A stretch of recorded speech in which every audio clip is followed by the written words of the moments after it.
My last question to my last panelist, Bijon. He is a climate change warrior, and so am I. So that makes two of us. Now,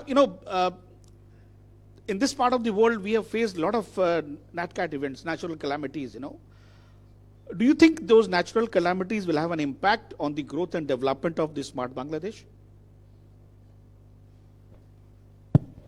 Interesting. I'm sorry, and if at all, yes or no, how do we tackle it? Interesting question, and thanks for putting me on the spot just before lunch. Yeah, and I think that was the idea. Yeah.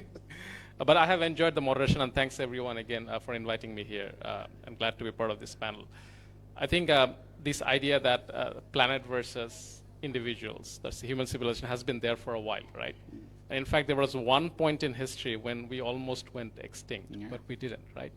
And I think the way we are seeing the temperature rise and everything we are all part of, we have to realize that there is no planet B. I mean, we might think of migrating to Mars, but that's not going to happen in a cost-effective way anytime soon. So whether it's going to just affect us or Bangladesh, of course. I mean, it's just not Bangladesh. It's going to affect the whole world, right? And ineffectively, Bangladesh is, if you look at the climate vulnerability index, it's pretty high up, right? Around 7 or 8, right? So definitely, I think Bangladesh is going to be affected, right? And if we can figure out smart ways to tackle it, this definitely will have an impact. If you look at the kind of like the definition or the structures of the smart Bangladesh, whether it's healthcare, whether it's education, whether it's infrastructure, whether it's the industry, right? All this will get affected by the climate. So what does it mean for us? I mean, it means that there has to be investments in things like circularity, which hasn't really happened in a way we wanted them to be, right? It means we have to be much more efficient with resources, right? I mean, compared to the pollution that Bangladesh does, it gets grossly affected with the world pollution that happens worldwide, right? So it means we have to become much more optimum resource-wise if you want to come out of that as well, right? And lastly, I think, which is again more important, is making sure the vulnerable population, which will be grossly affected, there will be a lot of climate migrants, a lot of movements, means we need better infrastructure, and that's where I think the smart cities and everything comes in, to accommodate population who will be displaced with the climate change to come into a better place and structure. So yeah, tough, but I think definitely it's a big role to play in how we look at the future of Bangladesh. Actually, I'd love this discussion to continue, but as usual, my good friend, where's Moin Saab? My good friend Moin Saab has been ensuring that messages keep on coming to me that I'm running short of time. But I guess I have time for one question if anybody has it ready, because and let's not forget that you are standing between us and lunch. Can a mic be given to her? It is a lovely session. I'm really enjoying thoroughly. So my question is for Bijon.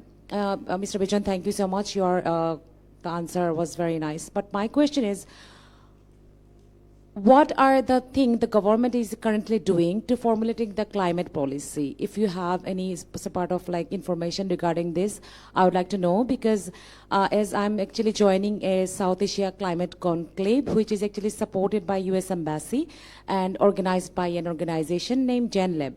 So I'm going as a co-implementers, and I am really interested about the climate policy. So what is the current government state at this moment about climate policy? That is my questions. Thank you.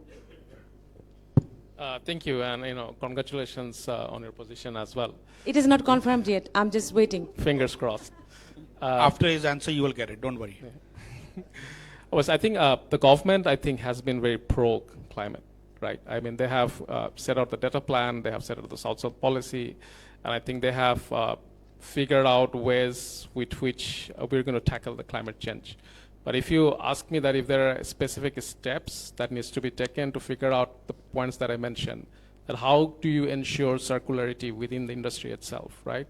How do you ensure that the vulnerable population, the climate migrants, aren't really left out, right? How do you ensure that you optimize your resources more? I think those are some of the things that needs to be figured out more. Including things like the power sector master plan, which is trying to figure out a mix where we'll have more generation from renewables. But I think, yes, the target is ambitious, I think up to 20%. But I think still concrete phases needs to be there, and how do we exactly get to there? So the short answer to that is, of course, the policies are there, and happy to give it, forward it to you when I have a chance. But the short answer is, the broad plans are being laid out, but I think now we need to figure out the step-by-step processes on how those plans should come into fruition. Right. No, hang on. Before you come to the supplementary part of the question, let me just tell you, we have run short of time. I'm so sorry. My apologies. And let me confess that I've had a wonderful time with my lovely panelists, wonderful people, and it has been an honor and a privilege to have worked with you.